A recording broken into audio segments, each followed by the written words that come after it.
Bhagavad Leela, 10th Canto, Chapter 73. Bhagavan Sri Krishna blesses the liberated kings. Jarasandha had defeated 20,800 kings and then imprisoned them. Krishna came and liberated them. When they saw the incredible beauty of Krishna appearing in a mood with his four mighty arms in Vishnu Murti form, they became completely captivated. The kings were emaciated by thirst and aggrieved due to long imprisonment. But when Krishna entered the prison, he revealed his effulgent personal form, resplendent with the color of fresh rain cloud. There was a fragrant flower garland and his Kaustuba gem shining brilliantly around his neck. Seeing Krishna's incomparable beauty, the kings seemed to be embracing the Lord with their arms. Feeling most satisfied, the kings praised Lord Krishna. Then Krishna blessed them with objects of enjoyment befitting kings and sent them off to their respective kingdoms. This is the summary of the chapter. So they felt such great ecstasy. Krishna Sandarshan Alada, text 7. Krishna Sandarshana Alada. They felt such ecstasy having Krishna Darshan. They forgot about their imprisonment. So we will also forget about the imprisonment of samsara when we finally get a darshan of Krishna. And then they prayed to him. Deva Devesha, Namaste Deva Devesha, Prapanarti Harabhya, Prapanan Pahina Krishna, Nirvinan Gorasamsrite. O Lord, obeisances unto you, ruler of the demigods, destroyer of surrendered devotees' distress. Since we have surrendered to you, O Achyuta, please save us from this terrible material life which has made us so despondent. The king said, we do not find fault with Jarasandha for imprisoning us, because by this turn of events we have obtained your causeless mercy. Now the kings explain that losing a kingdom is due to the mercy of Krishna. With unrestrained pride in his wealth and power, kings think his temporary wealth to be permanent. The wealth of kingdom and other things are not real wealth. Foolish persons see illusory enjoyment arising from transformations of the sense objects, such as sound, form, touch, as real. Just as a fool mistakes a mirage for water, although it is actually a play of light on the desert floor. Foolish kings see the distress arising from the objects of enjoyment as happiness. We ourselves are exemplars of this foolishness. We wanted to conquer the earth, my Lord, and we competed with each other, not seeing you standing before us as death, mrityu sarvaharashchaham. Before we had your darshan, and we were imprisoned by Jarasandha. We are intoxicated with pride, but today, by your mercy, we have lost our power by the influence of time, which is none other than you. O my Lord, please give us your mercy, so that we will always remember your lotus feet. We realize that losing our kingdoms was all due to your mercy. Henceforth, we no longer desire a beautiful kingdom, which is desired by men in illusion. These kingdoms have to be served by the body, which can be destroyed at any moment. The body is the home of disease. Such kingdoms only give sorrow. Moreover, one who has acquired a kingdom is obliged to perform Ashwamedha yagyas and other costly sacrifices. Neither do we desire to attain Swargaloka, which may sound pleasurable to the ears of materialistic men, because even in heaven there is continuous competition, like earth, so even in heaven there is no happiness either. Then Krishna replied, listen, kings, why don't you take the boon of Suyuja Mukti and merge in Brahman of my effulgence? The kings replied, no, please teach us the exact method that we can understand and execute, by which we will never forget your lotus feet. We have no desire to end the samsara, nor do we desire that which is most, nor do we desire that which is most sought after, namely prema bhakti. Due to humility, the kings didn't even desire Krishna prema. Nor do we even desire remembrance of you, which is one limb of bhakti, smaranam.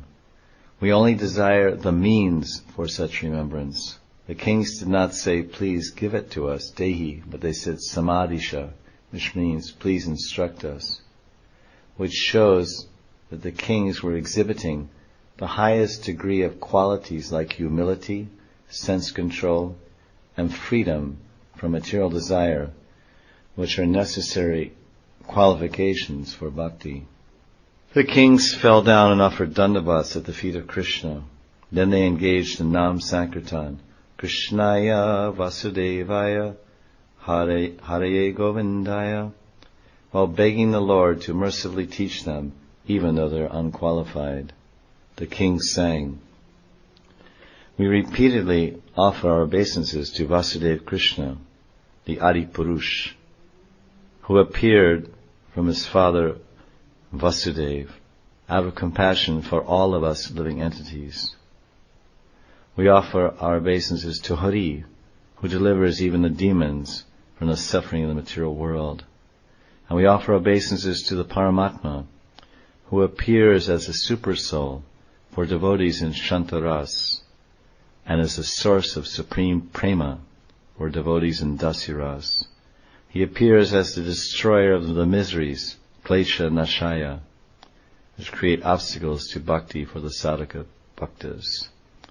And we offer obeisances to Govinda, who reaches out to our senses, such as the eyes, ears, and nose, in order to give nectar of his beauty, fragrance, and sweet-sounding voice.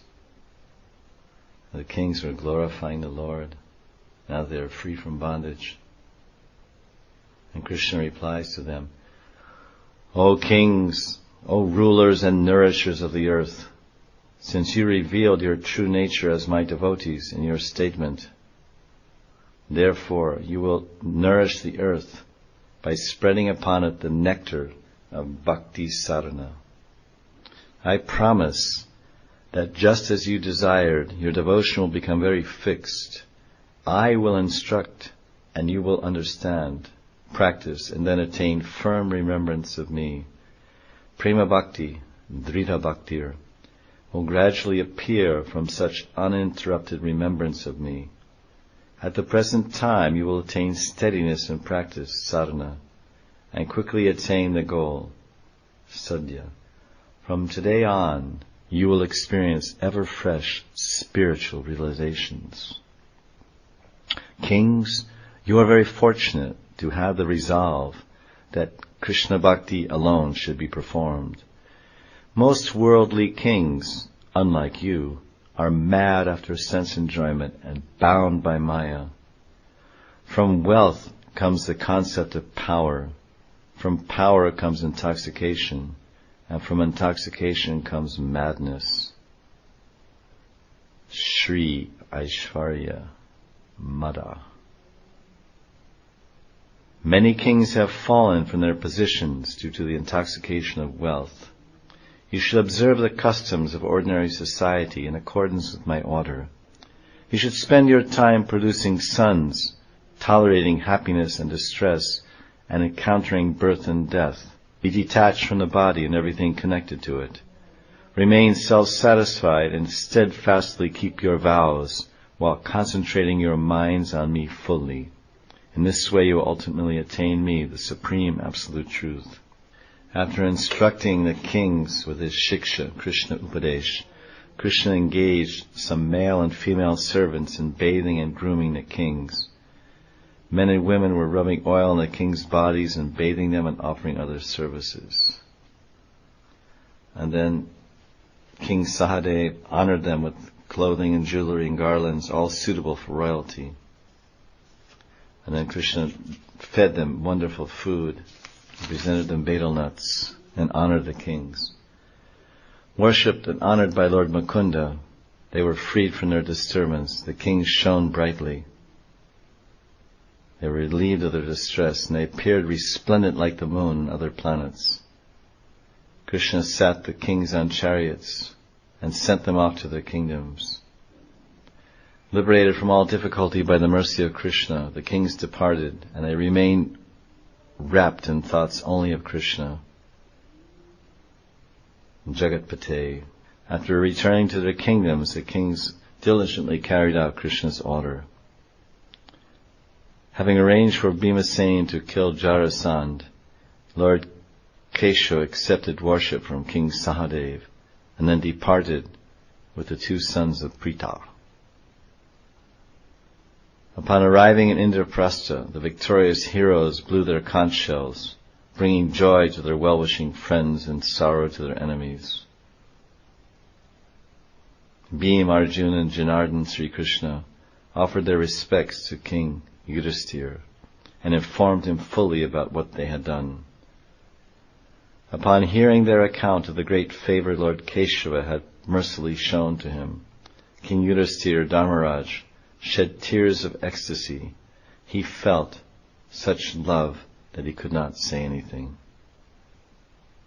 Premna novacha kinchana. Stunned in bliss, Yudhisthira could not speak. Grantaraj Srimad Bhagavatam ki jai. Jai Jai Shri Radhe. Jai Jai Shri Radhe. Jai Jai Shri Radhe.